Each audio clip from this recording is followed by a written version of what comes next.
Hi everyone, Peter Mills, Fire Retire Agency, fireretire.com. I'm redoing a video because the camera I used, maybe at the setting, it reversed the wording, it reversed the images, so you can't read them. So I'm leaving the other one up for now, just so that people can see that I'm transparent. I have different descriptions for these.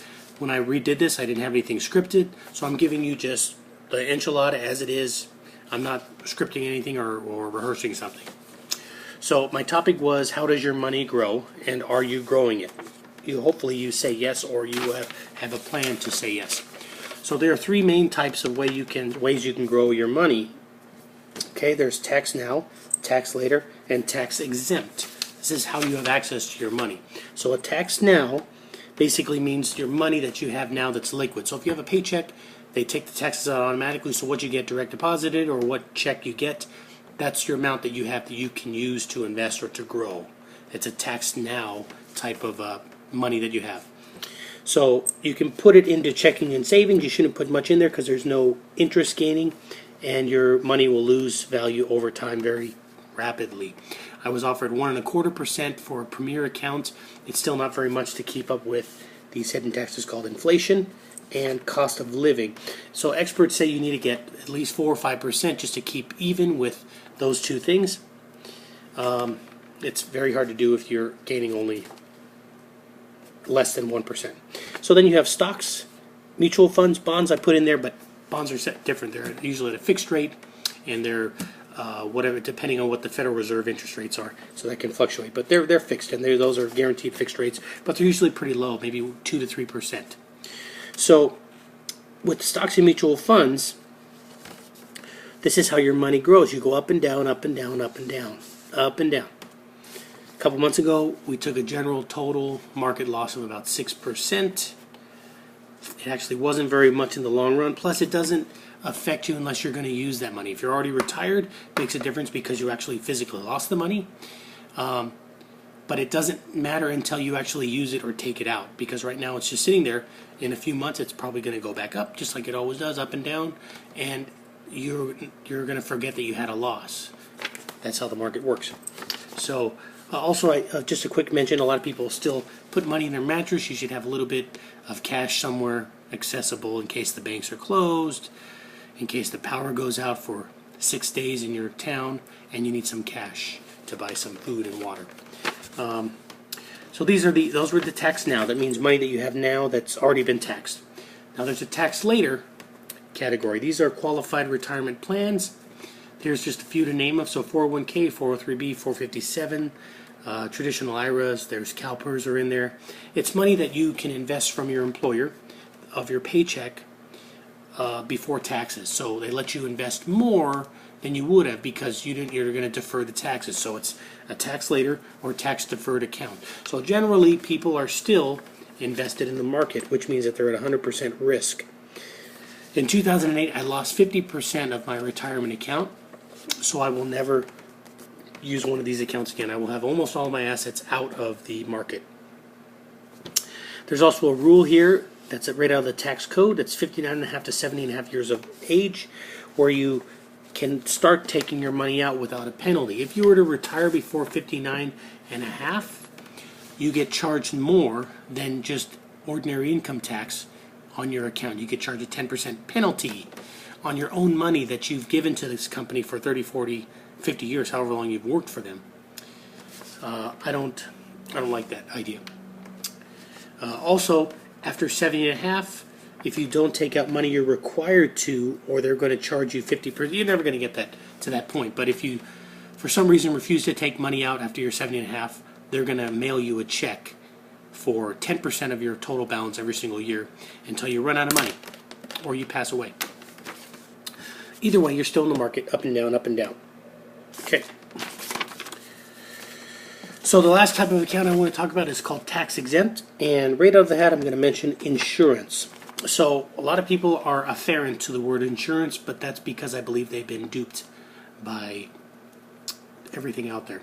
So the insurance is, you can get a permanent policy that's whole, index, or universal. There's also variations. I use index universal life as a wealth building account, And the benefits of this is that it's not in the market, it's indexed. So you are guaranteed not to lose money ever. You cannot lose money in an insurance policy. Your cash value cannot lose any value. And you have certain guarantees as far as there's a floor. Sometimes it's 0. Sometimes I've seen it at 0.75%. So when everyone else in the market is going negative or 0, you're not losing money. You possibly could be gaining a little bit during that time. And then you capitalize only on the upside. So this is how your money grows in an index account. When the market is negative or 0, you flatline. And then when it goes up, you immediately gain on those upsides. And then you flatline again if it goes below or negative, if it goes down. And then you gain again. You can only gain in these kinds of accounts.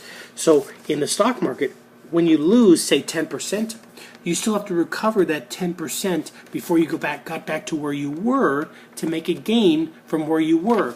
This account, you're already gaining. As soon as the market starts to go up, they don't have to catch up because they didn't have a loss. So that's why this is a wealth accelerating vehicle. It also has very significant tax benefits. So another thing people use that's tax exempt is a Roth IRA. There are benefits for it if you do not want to use insurance accounts. So a Roth is still generally in the market, so this is your risk factor. It's 100% volatile and up to market risk. You can move it into things like real estate, but hopefully you know about real estate, so then I wouldn't be challenging you. You know what you're doing with it. Go ahead and do that. However, you may want to consider talking to someone else if your money is doing this until you retire. That's why when you make purchases in the stock market or do trades, there's always a disclaimer that says can lose value, not FDIC insured. So I'm summarizing these two accounts briefly, or these two types of accounts in the tax exempt category. Insurance, here's a few of the bullet point benefits. So it's tax exempt completely. The thing I put in parentheses is a MEC, that's a modified endowment contract. It's rare that would ever come up because your advisor and even the software that's used to do what's called an illustration doesn't allow you to complete it or to issue that policy as a MEC unless you do significant amount of disclosures and sign that you're aware of that. So a MEC means you're putting in too much money for an insurance account. And then the IRS will consider that a retirement account and try to charge you taxes as they would on a other type of retirement account that they have established. When it functions as an insurance account, there are no taxes on it ever again. It's tax exempt. You can transfer the money to your heirs. It's a very effective wealth transfer vehicle. You do not pay tax on it. It does not go through probate. You don't pay any estate taxes on it. It goes directly to your heirs as instructed in your policy contract. You can also make withdrawals that are tax-free. They don't have any restrictions as per other accounts, such as 401s, as the maximums that you can take out. Whatever your value is in there, you can take that out. As long as you keep it functioning as a insurance policy, you can take out all that money. Generally, that's 90% of the value that you have in there. You could take it out and then close it, but then you lose all the benefits that it exists as a life insurance policy for the very end. It's called life insurance because you're going to be using it for your life. Just like baking soda. A lot of people have baking soda. They put in their fridge as like a deodorizer. Kind of it sanitizes, I think it does, the pH. But it's actually used for baking also. Baking soda. Just like life insurance has a lot of benefits for your life, not just for your death. Anyway, you can also draw against it, and then you pay yourself back the loan. So when you draw a loan against your insurance account, your cash value, you actually don't lower your balance. So if, say you have a $200,000 of cash value in your insurance account, and then you want to take out $30,000 maybe to get a vehicle, extravagant vacation, purchase some real estate, kids' college cost, that $30,000 doesn't lower your balance. It's drawn against your $200,000 as collateral, so that your $200,000 still gains interest only. Remember, it doesn't lose any value, so you still gain on $200,000, not $170,000 when you take a withdrawal or a loan out of your other retirement accounts.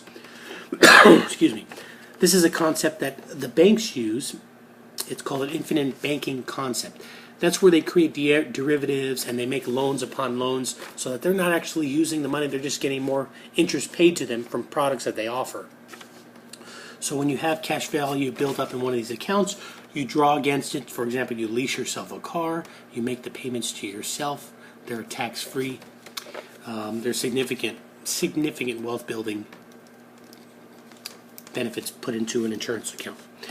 And again, of course, the growth is tax-free. So the Roth, it says that if you look at every single tax code on the Roth, it says that it's tax exempt until disbursement. For right now, that means that it's not taxed. What they do is they put that in there because they may change the tax code on it. But as of now, it functions as insurance, and you don't get taxed on withdrawals from your Roth after your retirement age. So that's 59 and a half. So the only problem with the Roth is that you're still in the market, and then you can't transfer it to your heirs tax-free. So it's held by a financial institution. When you pass away, they're going to put it into probate, and it's going to be taxed 30 to 50% before it can go to your beneficiaries, to your heirs, whoever you designate. So is your money growing? How does your money grow? I think it should be in an account that is indexed so that you are guaranteed no losses and you can only gain, and that there's significant tax benefits at the end. So a lot of people love pre-tax accounts like your 401k. There's just too much market volatility. I don't want to advise someone to do that because they're going to lose money over the history of that account. Plus the way the fee structure works, you might even only be paying 1%. But if you compound that for the life of the account, say 30 years, that's 30% of the net value of that account. So let's just, some food for thought.